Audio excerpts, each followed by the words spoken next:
Hello viewers, আসসালামু আলাইকুম।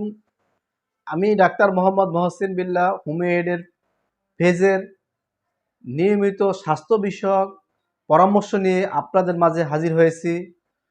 তো আজকে আমার বিষয়টা হলো শিশুদের ডায়রিয়া হলে খাওয়ার স্যালাইনের খাওয়ার নিয়ম।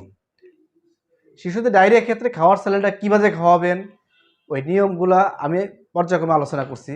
তো বন্ধুরা, আমার মূল আলোচনা যাওয়ার আগে অবশ্যই আমাদের এই চ্যানেলটি যারা এখনও সাবস্ক্রাইব করেননি, দয়া করে এখনই সাবস্ক্রাইব করে নিন এবং পাশে থাকা বেল আইকনটি প্রেস করে রাখুন, যাতে পরবর্তী ভিডিওটি আসা মাত্রই আপনার কাছে নোটিফিকেশন চলে আসে।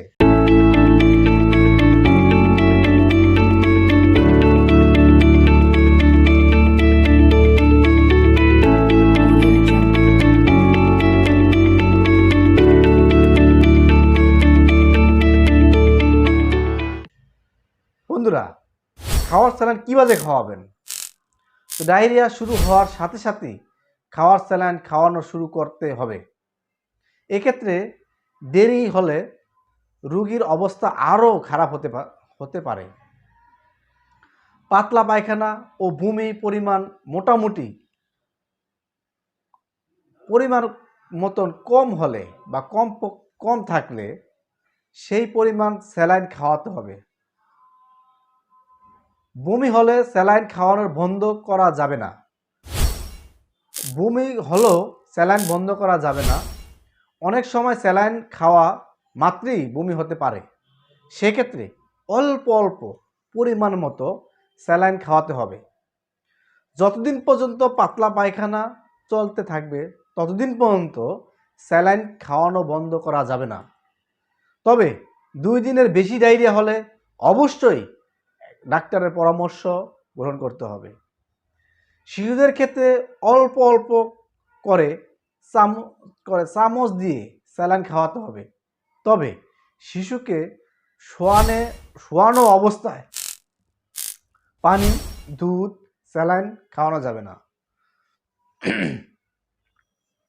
শিশুকে কোলে নিয়ে অথবা আধা মাথা কিছুটা উঁচু করে খাওয়াতে হয়।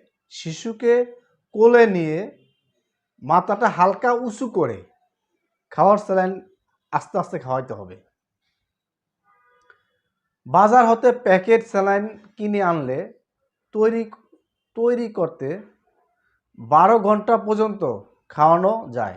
এক্ষেত্রে প্যাকেটের গায়ে লেখা নির্দেশনা অনুযায়ী স্যালাইনটি বানাতে হবে ও খাওয়াতে হবে। তবে বাড়িতে তৈরিকৃত স্যালাইন মাত্র 6 ঘন্টা পর্যন্ত খাওয়ানো যায়। বাড়ির তৈরি স্যালাইনটি যদি 6 ঘন্টা ওভার হয়ে যায় অবশ্যই ওই স্যালাইন আর খাওয়ানো যাবে না। স্যালাইন খাওয়ানোর পর যদি রোগীর অবস্থা খারাপ হয়, যেমন পেট ফুলে যাওয়া, প্রস্রাব কমে যাওয়া, বন্ধ হয়ে যাওয়া এবং শ্বাসকষ্ট বা হাত পা খিঁচুনি দেওয়া, এই লক্ষণ যদি দেখা যায় তাহলে অবশ্যই নিকটস্থ একজন ভালো রেজিস্ট্রেশন প্রাপ্ত হোমিওপ্যাথি ডাক্তার দেখান। তাহলে আশা করি হোমিওপ্যাথি ডাক্তাররা লক্ষণ ভেদে রোগীকে নির্দিষ্ট পরিমাণে নির্দিষ্ট ওষুধ দিলে রোগী অবশ্যই তাড়াতাড়ি আরোগ্য হবে। তো বন্ধুরা, আজকের মতো এই পর্যন্তই।